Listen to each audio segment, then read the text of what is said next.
әуені кетпес құлақтан, бұлбұлдың әнін жырлатқан, пырыштап шашты сипаған, самалы ескен қыр жақтан, көктем таңы бұл атқан өлең жолдарымен бүгінгі музыка сабағымызды бастаймыз.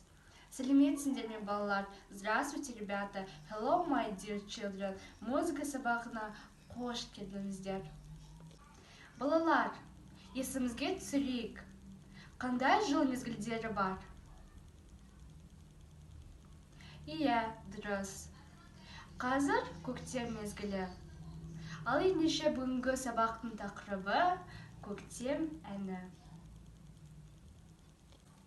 Бүгінгі сабақтың мақсаты сіздермен саз-сырнай аспабы туралы мәлімет жинақтаймыз, және де ән қорын кеңейтеміз. Жаңа әнді үйренуден бұрын міндетті түрде дауыс жаттығуларын жасау керекпіз. Мен фортепиано аспабында дауыс жаттығуларын ойнап сендерге көрсетемін. Сендер менің артымнан қайталаңдар. Қанеки?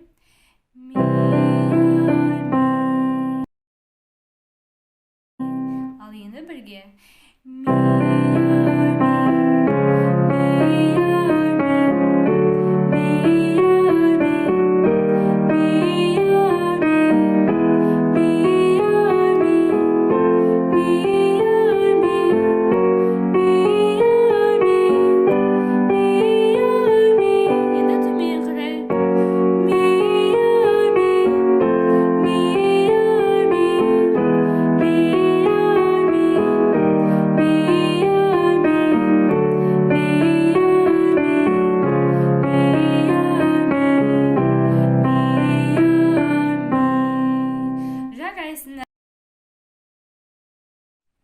Ал енді соңғы жаттығуымызды жасайық.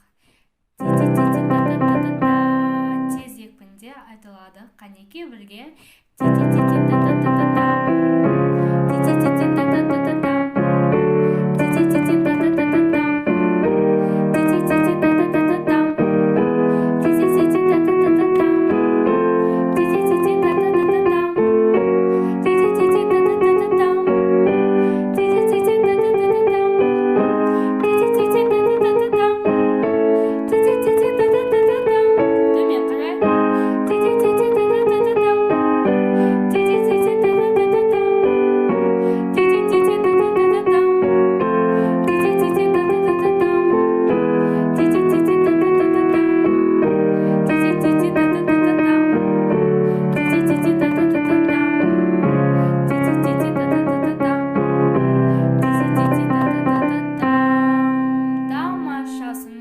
Дауыс жаттығуларымыз аяқталды. Көктем жаз мезгілінің бастауы.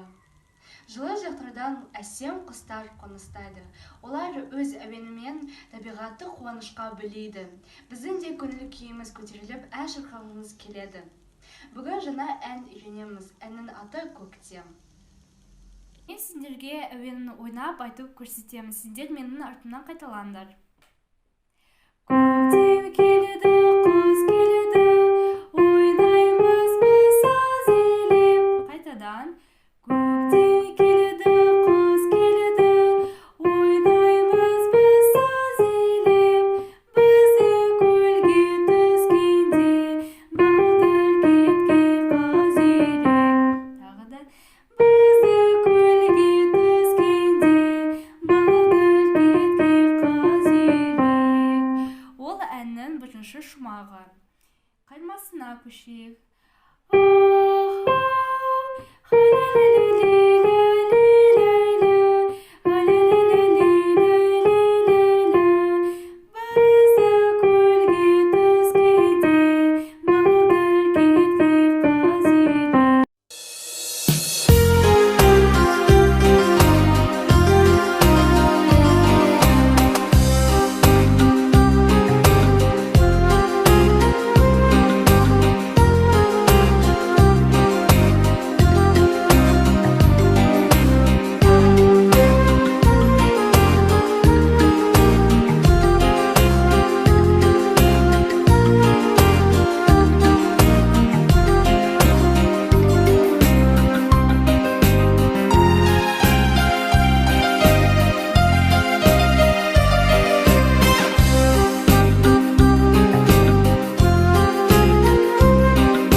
Сіздермен көңіл көтеретін ойынымызды ойнайық. Ойынның аты аспапты тап. Оның шарты аспаптардың дыбысын тыңдаңыз. Ол нақты қандай аспап екенін анықтаңыз.